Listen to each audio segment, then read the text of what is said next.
Hey y'all, let's go see what Pawpaw's up to. See what he's piddling with.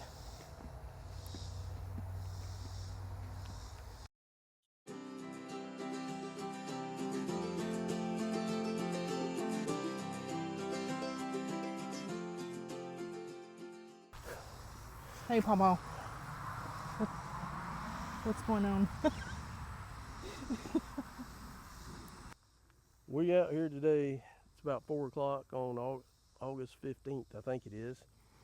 Nice and warm to cultivate some of these peas and beans, and planted some more corn over there, but I don't know if it's going to do anything. I got a lot of big old skips in it, and we do in some of this too. But earlier in the year, you would have seen corn over here, and I didn't say much about it because it was ambrosia sweet corn, and I never had grown none before, so I didn't want to say too much about it. But turns out it was probably about the sweetest we've had, and I'm not a big sweet corn fan compared to some people. I'd rather have field corn. But It was very sweet. but the problem was the raccoons, as usual, thought it was sweet, and I normally have some get in and steal some stuff, but it was a whole lot worse this time. It looked like you turned hogs loose in here when you'd come look the next morning after you picked some. So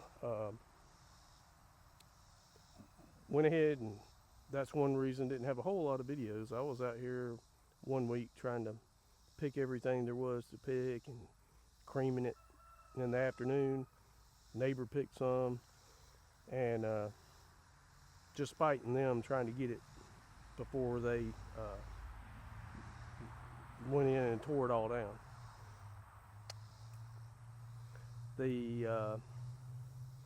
Anyway, so ambrosia, it's a good choice. Grew good. I think 7 foot high is about as high as any of it got. I read where some people grew it, and might have had some that was like 5 foot. But out on the ends where stuff don't get high, it was still amazing to me the size of the ears it put on. I had some stalks, they wasn't that high, and they had good size ears on them. So something good to grow. Nothing popping up out here where it was. It would be a hybrid, and I wouldn't want to see what it was going to be, but I'm surprised there's not enough that left that something popped up. But so this is what we decided to do. This is just a bonus, and where you see stuff that isn't so skippy this time of the year, that's regular old purple hull peas. Next to that, working upwards, it was some butter beans, not doing real hot either, and decided to try something new. And up on this end was I think Hoss advertises it as a Tapazio bean, and I don't blame the seeds or anything else. It's just, for some reason, I got a lot of skips out there here, and it's the time of the year, it's dry in a lot of places, and it's just been off and on here. It's be real dry, and then get some rain. It actually rained some yesterday, but it's so hot that I won't have no trouble getting through with the cultivator.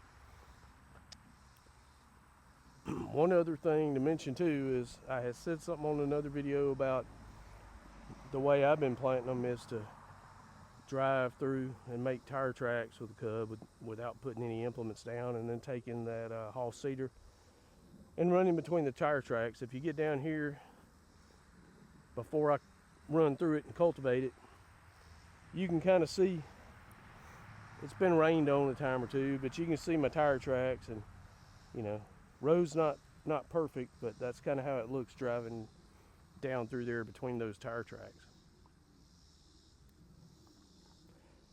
So we're going to do that. I'll come up here on this end, and we also said in some other videos about when everything was nice and cultivated and it looked pretty good, enjoy it while it lasts, because this is the way it gets in July and August here. And This is also a corn I've never planted. It's a Honey Select, that's the name of it. So it's fighting with some purple hull peas that are popping back up from where I plowed them under. Looks like some cucumbers, everything else. I don't really know how thin this is yet. It's hard to tell until I run through it and knock everything down and then see what's left. But I'm not going to plant any skips in there.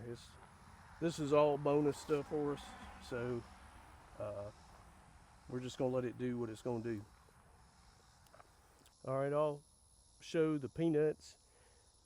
If you went back and looked when we healed them, of course you got a lot of grass in there now. I don't know how to do nothing about that. Like we had said, it's first time planting them. They got a real long growing season, and I guess you could spray them with something, but I'm not going to spray anything on them. But if you look at, they were real narrow, and I was worried about them filling out. We're at least 5 feet across now with this one single row, and in some places on about halfway down it gets a little thicker on that side.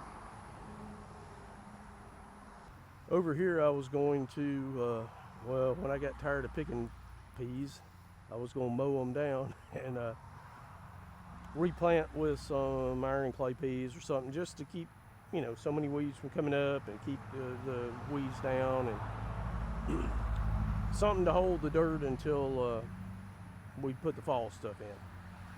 Well, I went through with a mower and mowed all those lady peas that was out here, and then took a disc and ran through, mostly just because if I ran through with a plow then I didn't want to drag vines everywhere. So ran over it with a disc, Hera, and got to thinking about it. I saw so many old peas on the ground, I said, I'm just going to let these things sprout back up. So ran through it with all-purpose plow, didn't drag it, didn't do nothing. And you can see how these things have come up. So you saw in the other video how thick they got. They'll fill this on in.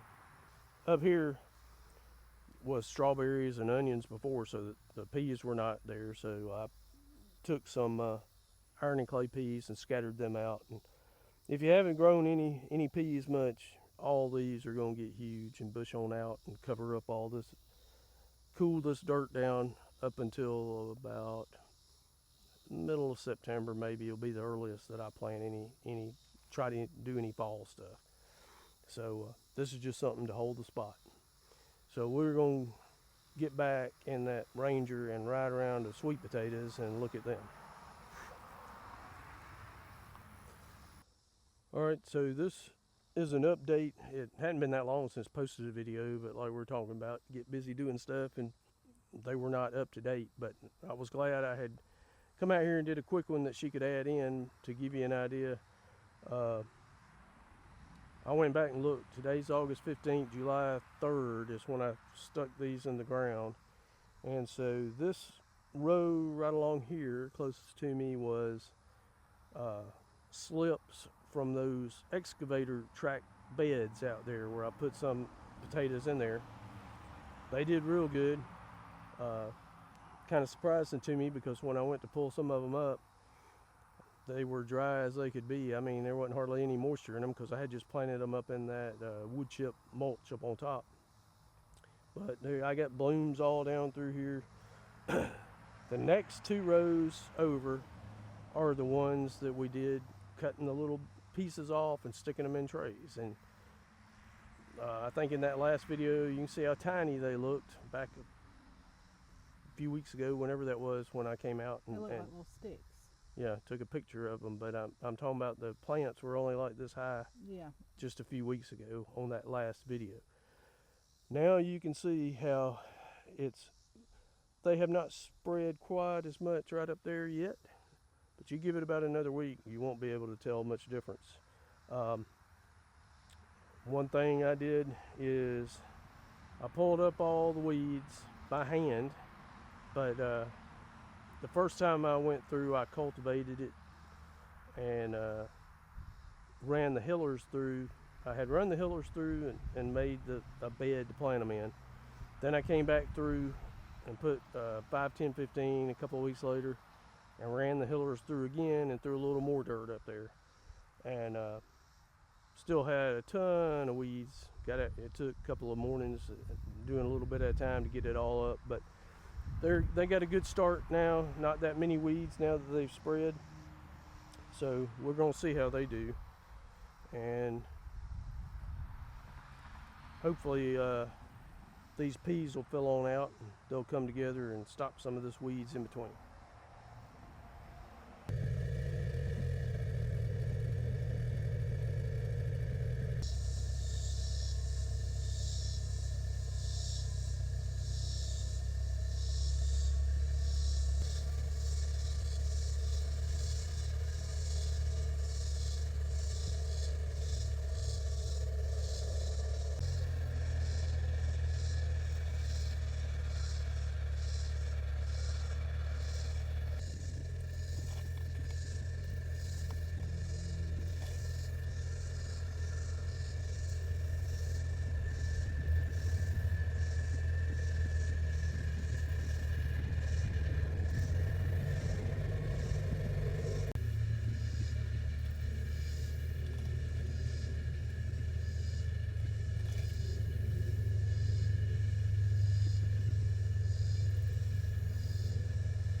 That sure is pretty when he's done.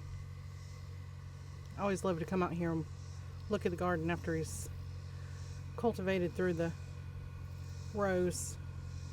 Fresh dirt, so pretty. But he's finishing up over there, and I think we're gonna go over and show y'all his new toy. We got a new toy 2 weeks ago, which was the pea sheller. That we'll show you on another video. I absolutely love. But he got a new toy last week. So I think we're gonna, when he gets off the tractor, we're gonna show y'all what that is and let him tell you all about it. It's a Farmall, but to me it looks like a little tiny tractor. Maybe it is a tiny tractor. So we'll see. I'll let him explain it to you, and why he got it, and what we're doing with it. So let's go see. Let's see if he's ready to get off the tractor and go look at that new toy.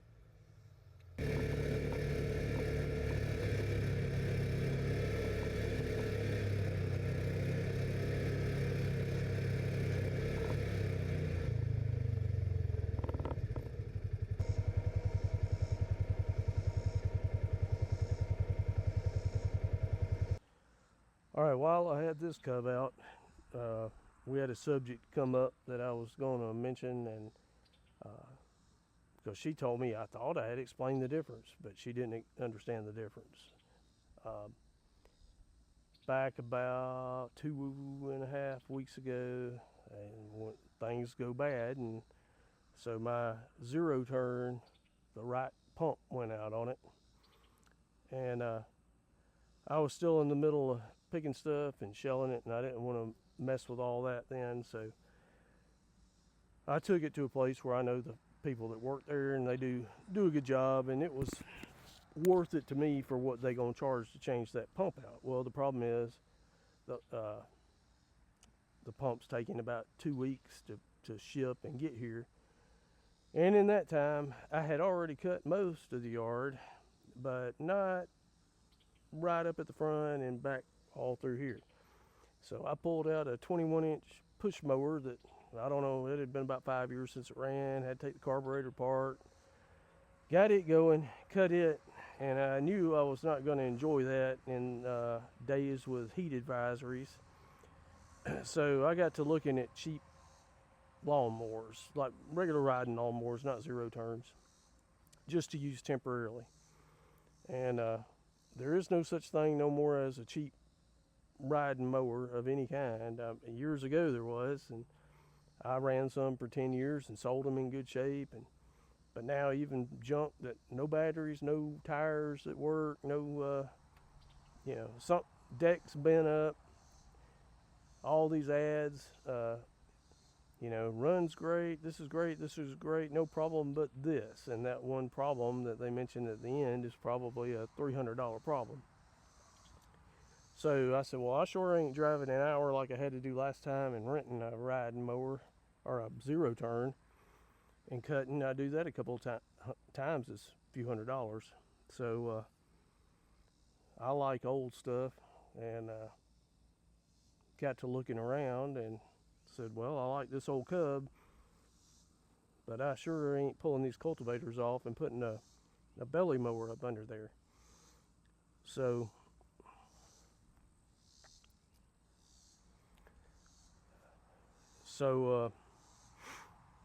I got to looking at some with belly mowers already on them, and there was a couple that was, I might would have paid the price to have one just as a backup and to cut in some rougher places out here. But every one of those in a certain price range had some pretty bad problems. So I ran across one that I didn't know much about them, but it's the same basic design as this one, which I'm a little familiar with.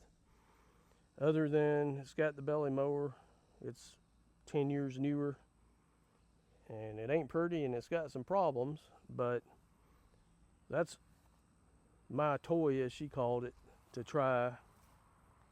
And while I had this other Cub out, I thought I'd put it here for a comparison, because in this part of the country you don't see any of these. You don't hardly see any of the regular little Cubs until you get up in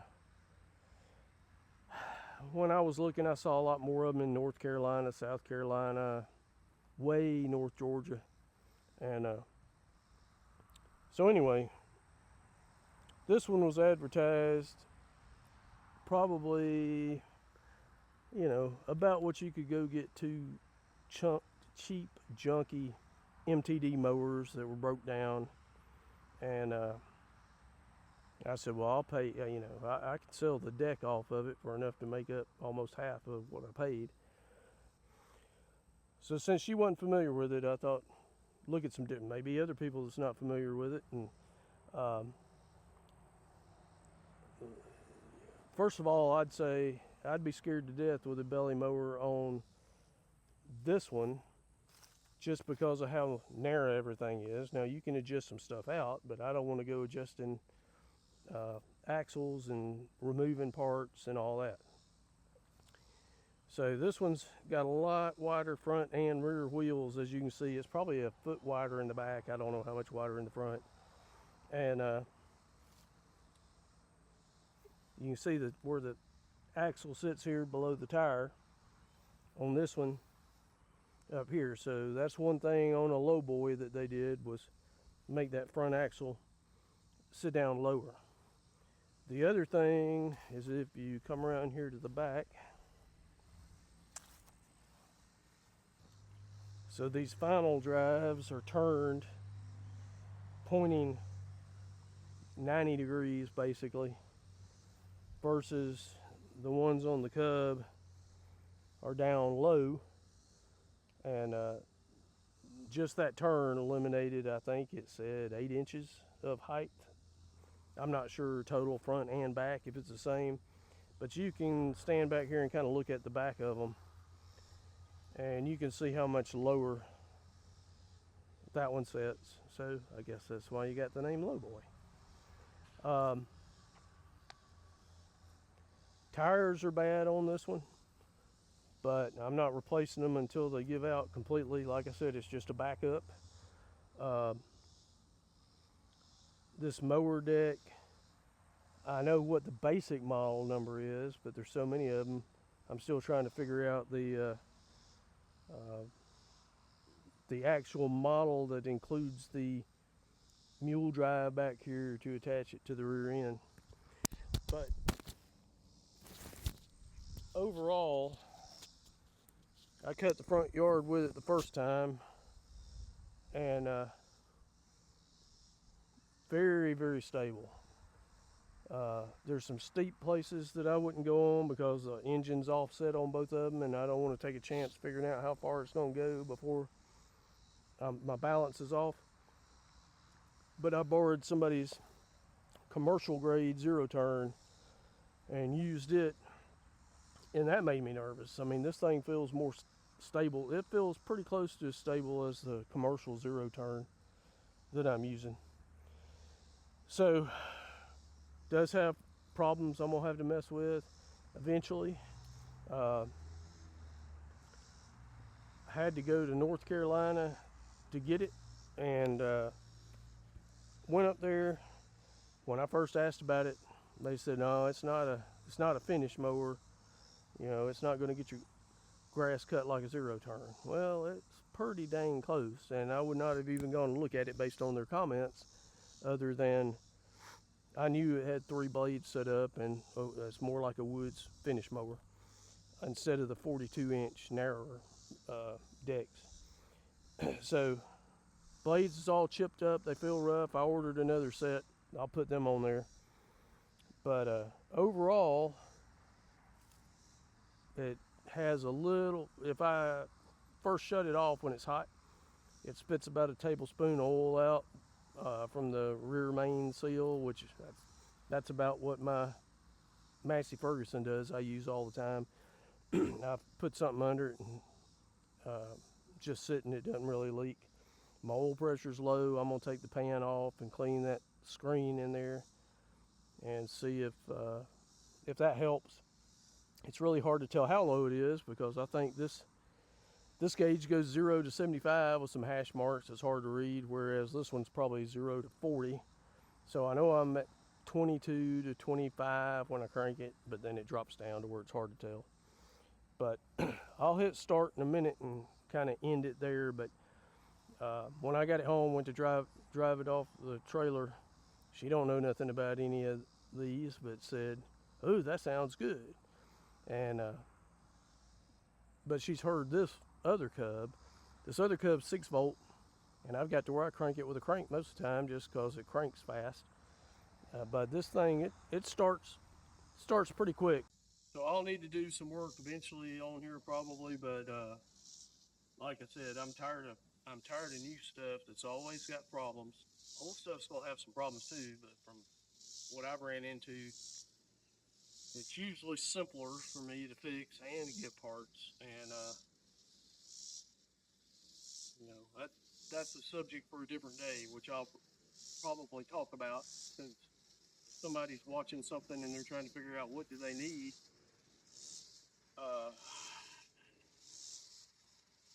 There's a lot of different ways to go, and you can be as broke as you want to be. Like I said, not much in it. So I'm gonna hit the switch, cut it on, and you can hear how an old 60-year-old or so, 50-something-year-old runs.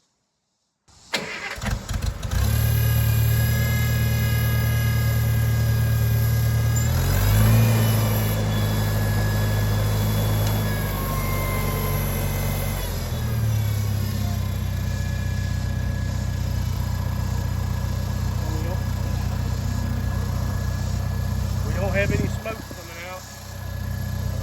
Like I said, I don't get any. I get a little bit of oil when I shut it down, but for any gas tractor I've been around, it runs about as good as anything. So something to play with. Probably need some paint on it. We'll see how that all works out over the winter months when we've got full time.